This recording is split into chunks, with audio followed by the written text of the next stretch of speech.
I think one of the biggest lies we've ever been told is that the more information will solve our problems. And before you click away, hear me out. Because we have more information than any generation in human history. We have the internet. We have smartphones. We have AI. I mean, we can access more knowledge in 30 seconds than most people could access in an entire lifetime just a few generations ago. And yet, anxiety is rising, burnout is rising, loneliness is rising, confusion is rising. So if information is the answer, why are so many people still suffering? I don't think we're living through an information crisis. I think we're living through a wisdom crisis. Welcome back to More Than a Label. I'm your host, Caitlin Rose, and today we're talking about why the information age is ending and why the future belongs to people who cultivate wisdom. For decades, we believed knowledge is power, and for a long time, that was actually true. Information was scarce. Books were valuable. Education was valuable. Knowing something other people didn't know created a serious advantage. But something changed. Information became abundant. And now AI can answer almost any question instantly. Need marketing advice? AI. Need a recipe? AI. Need a summary? AI. Need a business plan? AI.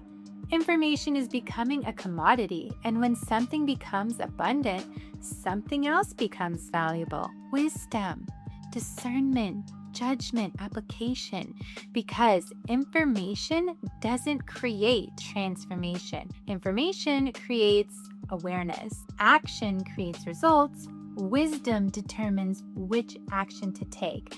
And this is where many people get stuck. They're consuming information constantly, but they're not integrating it at all. They know more than ever, but they trust themselves less than ever. The human brain was never designed for infinite input. Research in cognitive neuroscience shows that attention and working memory are limited resources. Every notification, every scroll, every article, every opinion requires mental energy. The brain is constantly filtering information, trying to decide what matters, what doesn't, what should I focus on, and eventually decision fatigue sets in. The prefrontal cortex becomes overwhelmed. Stress hormones increase, clarity decrease. This is why people feel mentally exhausted despite doing less physical work than previous generations. Their brains never get a chance to rest. We are consuming more information than we can metabolize. And just like overeating creates physical indigestion and obesity, overconsumption of information creates mental indigestion and mental overload. Here's what's fascinating. Ancient wisdom traditions understood something long before neuroscience began studying attention, consciousness, and cognition. The mystics, sages, the philosophers, the spiritual teachers, none of them taught consume more, know more, collect more information. Instead, they taught something that seems almost radical in today's world. Become still. Meditation, prayer, contemplation, a little silence maybe. Not because information was unavailable, but because they understood something we are only beginning to remember and rediscover. Wisdom emerges in stillness. The answers aren't always found by gathering more input. Sometimes they're revealed when the noise finally stops.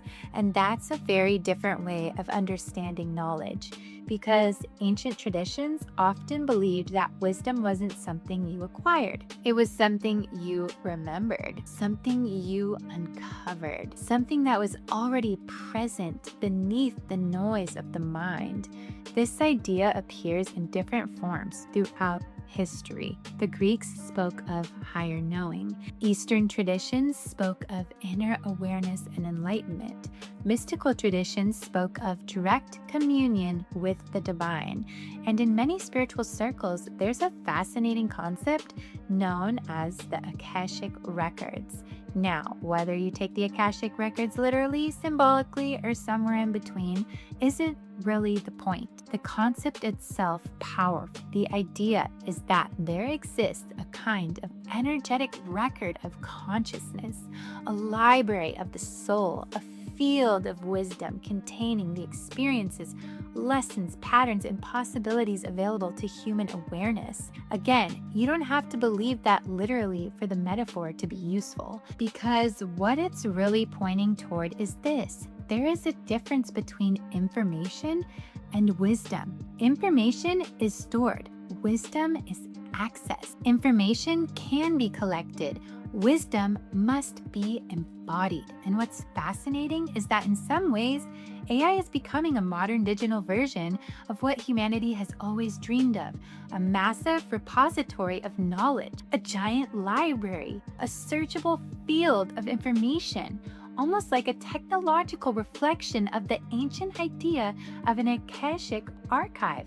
Think about it. Humanity has spent thousands of years trying to preserve knowledge, writing books, building libraries, recording history, and now we're creating systems capable of organizing and retrieving more information than any human being on Earth could ever hold in their own mind. That's incredible. But here's the distinction. AI can access information. It cannot access meaning, retrieve knowledge, and it cannot determine purpose. It can tell you what has been said. It cannot tell you what your soul needs to hear. That's still your work. That's still consciousness. That's still discernment. And I think this is where humanity is arriving at cross. For thousands of years, information was scarce. Today, information is abundant. So the question is no longer, how do I get more information? The question is, what is true for me? What aligns with my values? What resonates with my soul? What am I being called to create? And those questions cannot be answered by collecting more data. They require something deeper. They require wisdom. They require intuition. They require stillness, which brings me to something I think many people are experiencing right now. People often tell me, Caitlin, I can't hear my intuition anymore. And I don't think intuition disappeared. I think distraction got louder. I think the signal is still really there. While standing in the middle of a rock concert, I mean, the answer isn't necessarily more information. The answer may be creating enough silence. Hear yourself again, because your deepest wisdom has never lived outside of you. It's always been waiting beneath the noise. This is why I believe we are standing at the edge of something much bigger than a technological revolution. We're standing at the edge of a consciousness revolution. For decades, success was built around information. Who knew the most? Who had access to the answers? Who could gather, store, and retrieve knowledge faster than everyone else? But AI is changing that equation, because if information is now abundant, then information is no longer the advantage. Think about it. If everyone has access to the same information, if AI can generate ideas, summarize books, write content, analyze data, and answer questions in seconds, then what becomes valuable at this point? Wisdom, not information. Wisdom. And there is a profound difference between the two.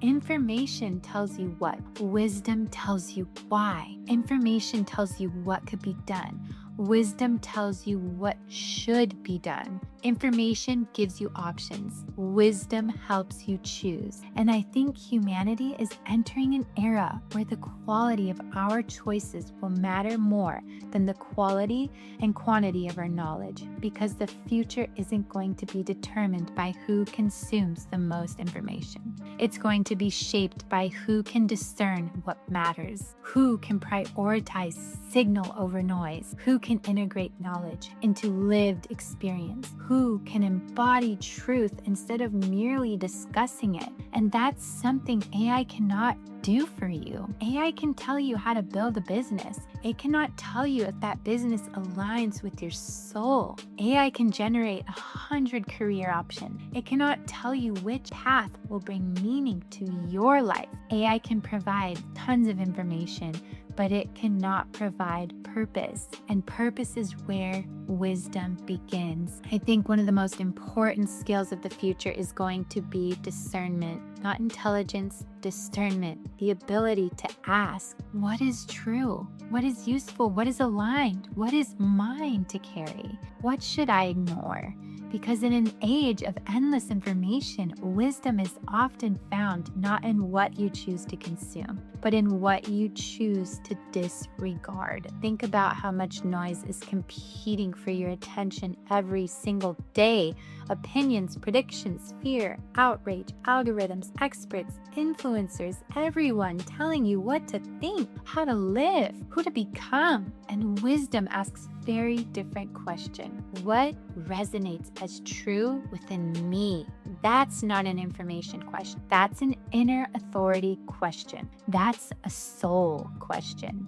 I think one of the reasons so many people feel lost right now is because we've been trained to trust external information more than our internal knowing. We've learned how to Google and search, but we've forgotten how to search within ourselves. We've learned how to gather answers, but we've forgotten how to sit with questions. We've learned how to consume, but we've forgotten how to contemplate. And contemplation is where wisdom lives. The mystics knew this, the sages knew this, the philosophers knew this. They weren't searching for more information, they were searching for understanding, for meaning, for truth, for connection, for the deeper patterns underneath reality. And that's what wisdom has always been. Not knowing more, seeing more clearly. So perhaps the next great human advantage isn't intelligence. Perhaps it's consciousness, the ability to remain present in a distracted world, the ability to hear your intuition in a noisy world, the ability to choose purpose in a world obsessed with productivity, the ability to remain deeply human in a world increasingly shaped by machines, because these are not technological questions. These are human questions, soul questions, questions of meaning, questions of purpose, questions of identity, questions of creation. And no technology can answer those for you. Only you can, which is why I believe the future belongs to those who cultivate wisdom. Not because wisdom gives you all the answers, but because wisdom teaches you how to find the right ones. So maybe AI isn't there to replace humanity. Maybe it's here to reveal what actually makes us human. Because the future won't belong to the people who know the most. The future belongs to the people who know themselves. As always, be more than a label and embody your divine soul.